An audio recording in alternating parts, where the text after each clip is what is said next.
Our 2013 CES coverage is powered by Ford. Go further.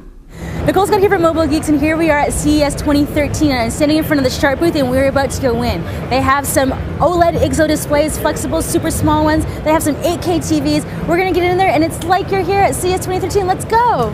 This is an OLED display with IGZO. So IGZO is going to be like the next display technology that we're all really excited about, because the way that it makes the display, it actually allows for higher pixel density than Retina. So these are 3.4 inch displays, so they're relatively small. They have only a 200 ppi, which isn't as crazy as some of the other displays that we see out there, but this is kind of small, and this is just kind of a demo here. But you can see the further one over here, how it's kind of flapping in the wind. So what this means for the consumer is we have more vivid colors, more just sharpness, more brightness, but when you drop your phone, the chances of it breaking is actually less because the display is flexible. So that is kind of an exciting thing that I'm personally really looking forward to. So this is something that we're going to be seeing in cell phones.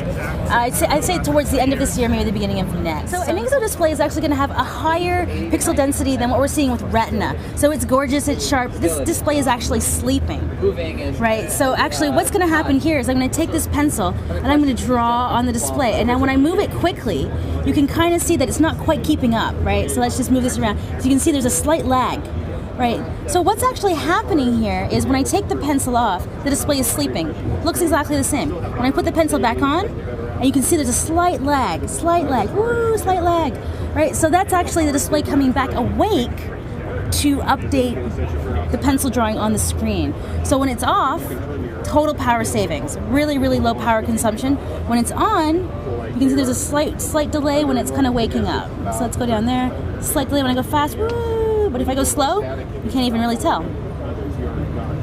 Alright, so this is just a look at why IGZO is going to be really cool.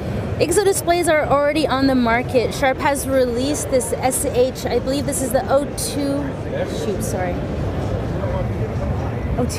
Okay. Sorry about that.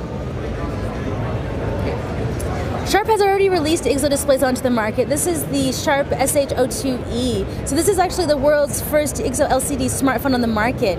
You can actually get approximately 24 hours of continuous display image, flipping. So if you love to show people your photos, this is the display for you. So it's ultra low power, way higher pixel density, like I said before. So this is just a really quick look at a device that's already in the market, dirty as sin, with some sticker gum here, but because it is for Japan, we have a little antenna.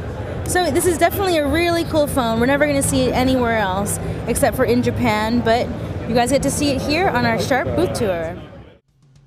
Did you know that NPR's award-winning public radio app is one of the many apps you can control with your voice via Ford Sync App Link? Connect a supported mobile phone to your Ford vehicle via Sync App Link, and before you know it, you'll be able to stream local news, listen to your favorite programs like Morning Edition and All Things Considered, and navigate through custom playlists, all using simple voice commands. Sync App Link is yet another example of how Ford is going further to keep you connected on the go. Thanks again to Ford for powering Mobile Geeks CES Special. This is the Sharp SHT71. It has another gorgeous IGZO display, full 1080p resolution. This is stunning. So the thing that we all love about IGZO, better pixel density than Retina. This is something that we're going to be seeing a lot of in the near future. So this is running a customized version of Android specifically for Sharp. I'm going to click into the operating system so you can see. So it's definitely been customized. You can see when you hit the bottom, the widgets kind of turn. There's some really interesting, it's just a really kind of interesting integration that we see here. The notification bar does come from the bottom, which is great for one-handed use. So we're definitely seeing some interesting things here. This is running a dual-core Qualcomm processor with 2 gigs of internal memory. And if we take a look around the system, you can see why, even though it is so thin. We have a micro SD card slot, up to 3 gig SIM card. This is a 4G device. We have looks to be a full-size USB, or it's probably micro because it's quite thin. Oh yeah, micro. Of course it's micro. I don't know what I was thinking. Micro USB. If we take a look around the other side, you can see that we have a power button and a volume rocker. I like to see these lower down power buttons are a little more convenient to hold. Around the top, we have a stylus. So this is, oh, it's an antenna for DVB-T. Yeah, because this is this is a Japanese device. So yeah, so it definitely has access to TV. Let's see on this side. Here we have the stylus. So on the back you can see there is an LED flash with a camera. It has an NFC capability down in here, which is always fantastic. So this is actually only available currently in Japan, which is kind of sad because the display is just so stunning. Yeah, so this again, this is the 7-inch IGZO WXGA tablet, the Sharp SHT21. The thing that you gotta see if you come to the Sharp booth is the 8K TV. Now I have to admit, I don't care. It's 8K. There's no 8K cameras on the market. I mean, there's barely even 4K cameras on the market. And to be honest with you, I'm a mobile girl. I want a 4K display in my laptop. I'd be excited for that. You know, so take a look.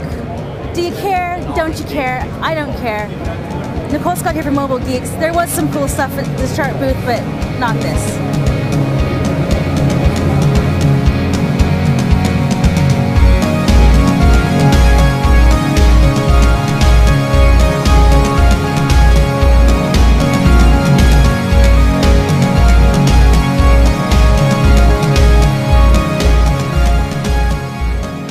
Thanks to Ford for powering our CES coverage.